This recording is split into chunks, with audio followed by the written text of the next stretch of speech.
Hello everyone, आप सभी का चीज़ी कोड में स्वागत है। तो जावास्क्रिप्ट के इस वीडियो में हम लोग ऑपरेटर्स के बारे में बात करेंगे, देखेंगे कि ऑपरेटर्स है क्या। तो शुरू करते हैं हमारा लेक्चर।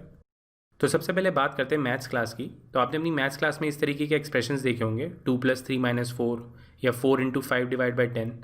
तो ये जो प्लस माइनस मल्टीप्लाई डिवाइड है, इनको हम लोग ऑपरेटर्स कहते हैं। तो ये वाले जो ऑपरेटर्स हैं ये जावास्क्रिप्ट में भी अवेलेबल हैं, इनको हम लोग अर्थमेटिक ऑपरेटर्स कहते हैं। तो इनको वन बाय वन देखते हैं। तो यहाँ पे मैंने ये दो वेरिएबल्स डिफाइन किए हैं, ए और बी। ए को मैंने 3 असाइन किया है और बी को मैंने 2 असाइन किया है। तो इन वेरिएबल्स पे ऑपरेटर्स लगा के देखते हैं। तो यहाँ पे मैंने ये वाले ऑपरेटर्स पेश किए हैं, प्लस माइनस मल्टीप्लाई डिवाइड। तो इनको वन बाय वन देखते हैं। तो अगर मैं यहाँ पे a + b की बात करूँ तो आंसर आएगा 5। 3 + 2 = 5। सिमिलरली अगर मैं a - b की बात करता हूँ तो a - b = 3 - 2, तो आंसर आपका आएगा 1। अगर मैं a × b की बात करूँ तो आंसर आएगा 6। सिमिलरली अगर मैं a/b करूँगा, मतलब 3/2 करूँगा, तो आंसर आएगा आपका 1.5। तो अभी तक मैंने हमको इन दो स्लैशेस के बारे में नहीं बताया। तो ये जो दो स्लैशेस होते हैं इनको हम लोग कमेंट्स कहते हैं। तो क्या होता है कि जब भी हम कोई कॉम्प्लेक्स कोड लिखते हैं तो उस पर ये एक कमेंट ऐड कर देते हैं कि ये प्रोग्राम करता क्या है। अब उससे क्या होगा कि अगर कोई और डेवलपर आके उस कोड को देखेगा तो उसको ईजी हो जाएगा समझने में, या अगर मैं ही उसे थोड़े दिन बाद आके देखता हूँ तो मेरे को थोड़ी सी प्रॉब्लम होगी उस कोड को समझने में। तो अगर मैं वहाँ पे कमेंट ऐड कर दूंगा तो मुझे पता चल जाएगा कि ये प्रोग्राम कर क्या रहा है। तो ये इस तरीके से हम लोग कमेंट्स लिखते हैं अपने कोड में। तो जब भी हमारा प्रोग्राम रन होगा तो जावास्क्रिप्ट जो है वो इसको इग्नोर कर देगा, मतलब ये एग्जीक्यूटेबल कोड नहीं है, इसको एग्जीक्यूट नहीं कर सकते। ये सिर्फ टेक्सचुअल इन्फॉर्मेशन है कि हमारा प्रोग्राम कर क्या रहा है। तो इस कोड को रन करके देखते हैं कि क्या आउटपुट आता है। तो यहाँ पे मैं इसको सेव करता हूँ। तो यहाँ पे आप आउटपुट देख सकते हैं, सेम आउटपुट आया है 516 1.5। तो इस तरीके से अर्थमेटिक ऑपरेटर्स काम करते हैं। तो एक और ऑपरेटर है हमारे पास जिसको हम लोग मॉडुलस ऑपरेटर कहते हैं। तो ये काफ़ी यूज़फुल ऑपरेटर है हमारे पास, बहुत सारी जगहों पे यूज़ होता है। तो सिंपल ऑपरेटर है, ये रिमाइंडर निकालने के लिए यूज़ होता है। तो यहाँ पे हम दो नंबर्स को डिवाइड कर रहे थे, बट ये जो है हमको रिमाइंडर निकाल के देगा। फॉर एग्जांपल अगर मैं 13 को 2 से डिवाइड करूँगा तो जो हमारा क्वोशंट है वो तो आएगा 6 और रिमाइंडर आएगा 1। मतलब मैं 13 को इस तरीके से भी लिख सकता हूँ, 6 × 2 + 1। तो ये जो हमारा 1 है ये हमारा रिमाइंडर है। तो ये जो मॉडुलस ऑपरेटर होता है ये हमारे को रिमाइंडर निकाल के देता है। तो यहाँ पे मॉडुलस ऑपरेटर का यूज़ करते हैं। तो यहाँ पे मैं लिखता हूँ console.log a mod b। तो अगर मैं 3 को 2 से डिवाइड करूँगा तो हमारा रिमाइंडर जो है वो 1 आएगा। तो इसको सेव करके देखते हैं। तो यहाँ पे आप आउटपुट देख सकते हैं, रिमाइंडर जो है हमारा 1 आया है। अगर मैं यहाँ पे 4 कर देता हूँ इसको तो हमारा रिमाइंडर जो है वो 0 आना चाहिए। तो यहाँ पे आप आउटपुट देख सकते हैं 0 आया है। तो इस तरीके से जब भी हमें रिमाइंडर निकालना होगा तो हम लोग मॉडुलस ऑपरेटर का यूज़ करेंगे। तो ये थे अर्थमेटिक ऑपरेटर्स। तो आगे बढ़ते हैं। तो अब बात करते हैं रिलेशनल ऑपरेटर्स की। तो ये दो नंबर्स के बीच में हमें रिलेशन निकाल के देते हैं। तो आपने ये वाले ऑपरेटर्स जो हैं वो यूज़ किए होंगे, greater than, less than, greater than equal to, less than equal to. तो इसको भी कोड के थ्रू ही समझते हैं। तो यहाँ पे मैं इसको रिमूव कर देता हूँ और वापस इसको 3 और 2 कर देते हैं। तो यहाँ पे मैंने कुछ रिलेशनल ऑपरेटर्स पेश किए हैं, तो इनको वन बाय वन देखते हैं। तो अगर मैं इस वाले ऑपरेटर की बात करूँ तो ये हमारा ग्रेटर देन वाला ऑपरेटर है, मतलब a is greater than b। मतलब क्या 3 जो है वो 2 से बड़ा है, तो आंसर आएगा ट्रू। सिमिलरली अगर मैं इसकी बात करूँ, लेस देन ऑपरेटर है ये, क्या हमारा जो 3 है वो लेस देन 2 है, तो आंसर आएगा फॉल्स। सिमिलरली ये वाला जो ऑपरेटर है हमारा वो ये चेक करता है क्या a जो है वो b से बड़ा है या उसके बराबर है, मतलब क्या 3 जो है वो ग्रेटर देन इक्वल टू 2 है। तो इस केस में 3 जो है वो 2 से बड़ा है, इसलिए इसका आंसर ट्रू आएगा। और ये वाला जो केस है हमारा वो लेस देन इक्वल टू का है। तो यहाँ पे मैं लिखता हूँ 3 is less than equal to 2। तो ना तो 3 जो है वो 2 से लेस है ना उसके बराबर है, तो इसका आंसर फॉल्स आएगा। तो इसको रन करके देखते हैं क्या आउटपुट आता है। तो यहाँ पे आप आउटपुट देख सकते हैं, ट्रू फॉल्स आया है। तो यहाँ पे अगर मैं इसको 3 कर देता हूँ और इसको सेव करता हूँ तो यहाँ पे आप आउटपुट देख सकते हैं, ट्रू और ट्रू आया है, क्योंकि a जो है वो b के बराबर है इसलिए इसने ट्रू दिया है। तो इस तरीके से हम लोग रिलेशनल ऑपरेटर्स यूज़ करते हैं। तो कुछ और रिलेशनल ऑपरेटर्स देखते हैं। तो इस कोड को मैं यहाँ से रिमूव कर देता हूँ। तो अब हम इक्वालिटी वाले ऑपरेटर्स देखते हैं। तो इक्वालिटी में हम लोग ये चेक करते हैं कि दो वैल्यूज़ बराबर हैं कि नहीं। तो देखते हैं जावास्क्रिप्ट में कैसे लिखते हैं उसको। तो यहाँ पर मैं लिखता हूँ console.log। यहाँ पे मैं डायरेक्टली वैल्यूज़ का यूज़ करूँगा। तो यहाँ पर मैं लिखता हूँ 1 इज़ इक्वल टू 1। तो ये दो इक्वल साइन यूज़ करते हैं हम लोग इक्वालिटी चेक करने के लिए। अगर यहाँ पे आप देखेंगे तो ये सिंगल इक्वल है। सिंगल इक्वल का मतलब ये होता है ये असाइनमेंट ऑपरेटर है, मतलब ये वाली जो वैल्यू है वो b को असाइन कर दो। तो उसके लिए हम लोग सिंगल इक्वल का यूज़ करते हैं। और जब भी हमें इक्वालिटी चेक करनी होगी तो हम डबल इक्वल का यूज़ करेंगे। तो इसको रन करके टेस्ट करते हैं। तो यहाँ पे आप आउटपुट देख सकते हैं, ट्रू आया है।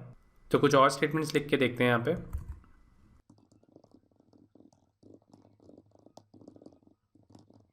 तो यहाँ पे मैंने ये स्टेटमेंट्स लिखे हैं इक्वालिटी चेक करने के लिए। तो इसको वन बाय वन देखते हैं।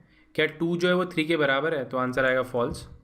सिमिलरली अगर मैं इसकी बात करूँ तो ये स्ट्रिंग कंपैरिजन है, मतलब यहाँ पे हम दो स्ट्रिंग कंपेयर कर रहे हैं, तो इसका आंसर आएगा ट्रू क्योंकि ये बराबर है। तो अगर मैं यहाँ पे बात करूँ तो दोनों का जो केस है वो डिफरेंट है, इसलिए यहाँ पे फॉल्स आना चाहिए। तो इसको रन करते हैं, देखते हैं क्या आउटपुट आता है। तो यहाँ पे आप आउटपुट देख सकते हैं, फॉल्स आया है, ट्रू आया और फॉल्स आया है। तो इस तरीके से इक्वालिटी ऑपरेटर काम करता है। तो जावास्क्रिप्ट में एक और तरीका है इक्वालिटी चेक करने का, बट यहाँ पे कुछ स्टेटमेंट्स लिखते हैं, उसके बाद उसको डिस्कस करेंगे। तो यहाँ पे मैं कुछ स्टेटमेंट्स लिखता हूँ, console.log। अब यहाँ पे मैं 1 को कंपेयर करूँगा स्ट्रिंग वाले 1 से। सिमिलरली एक और लाइन लिखता हूँ यहाँ पे मैं console.log। यहाँ पे मैं 0 को कंपेयर करूँगा फॉल्स से, और इसको सेव करते हैं। तो यहाँ पे आप आउटपुट देख सकते हैं, दोनों का ट्रू आया है, जबकि यहाँ पे हमने स्ट्रिंग वाला 1 यूज़ किया था और ये हमने नंबर से कंपैरिजन किया है, तो ये ट्रू दे रहा है। और अगर मैं यहाँ पे बात करूँ तो फॉल्स जो है वो 0 के बराबर है।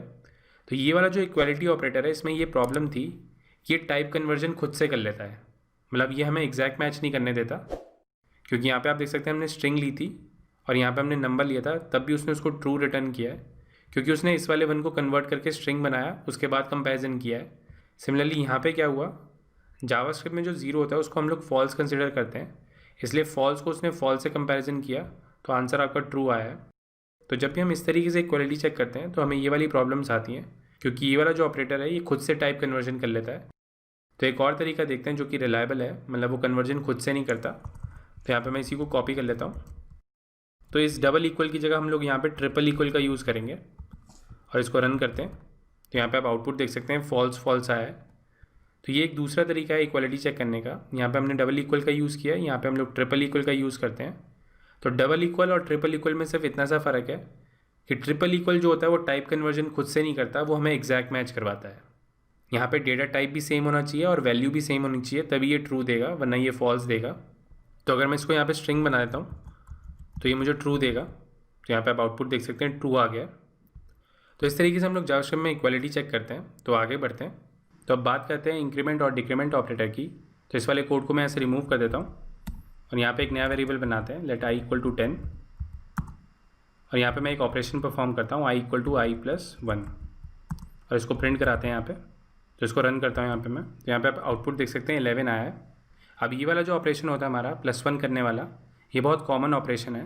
तो इसके लिए हमारे पास एक ऑपरेटर भी है जिसको हम लोग इंक्रीमेंट ऑपरेटर कहते हैं।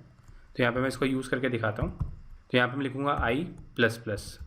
तो इस तरीके से हम लोग इस ऑपरेटर का यूज़ करते हैं, इसको हम लोग इंक्रीमेंट ऑपरेटर कहते हैं। तो इसको रन करके दिखाता हूँ। तो यहाँ पे आप आउटपुट देख सकते हैं, सेम आउटपुट आया है। सिमिलरली हमारे पास एक डिक्रीमेंट ऑपरेटर भी है जो कि इसकी वैल्यू को -1 कर देगा। तो यहाँ पे मैं माइनस लिख देता हूँ और इसको सेव करते हैं। तो यहाँ पे आप आउटपुट देख सकते हैं 9 आ गया। तो इस तरीके से हम लोग इंक्रीमेंट और डिक्रीमेंट ऑपरेटर का यूज़ करते हैं। तो इसमें कुछ वेरिएशन है, उसके बारे में बात करते हैं। यहाँ पे मैं इंक्रीमेंट ऑपरेटर का केस लेता हूँ, डिक्रीमेंट ऑपरेटर में भी सेम ही होगा। तो इस वाली लाइन को मैं यहाँ से रिमूव कर देता हूँ और यहाँ पे मैं लिखता हूँ i++। तो हमारे पास दो वेरिएशंस होती हैं, पोस्ट इंक्रीमेंट और प्री इंक्रीमेंट। पोस्ट इंक्रीमेंट क्या होती है, जब भी ये ++ वाला जो साइन है आपका वो i के बाद आएगा, तो ये हमारा पोस्ट इंक्रीमेंट है।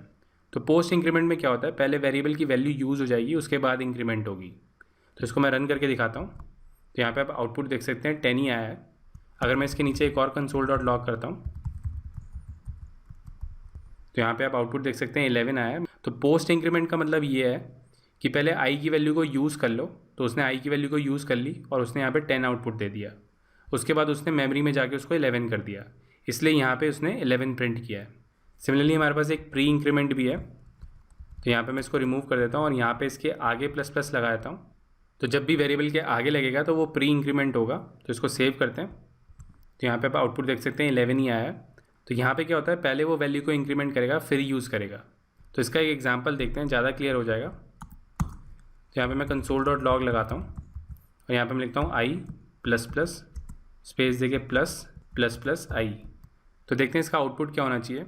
अब क्योंकि ये जो है ये हमारा पोस्ट इंक्रीमेंट है, तो वो i से पूछेगा क्या वैल्यू है। तो उसने कहा 10 वैल्यू है मेरी, तो वो 10 को यूज़ कर लेगा और बिहाइंड द सीन्स मेमोरी में जाके उसको 11 कर देगा।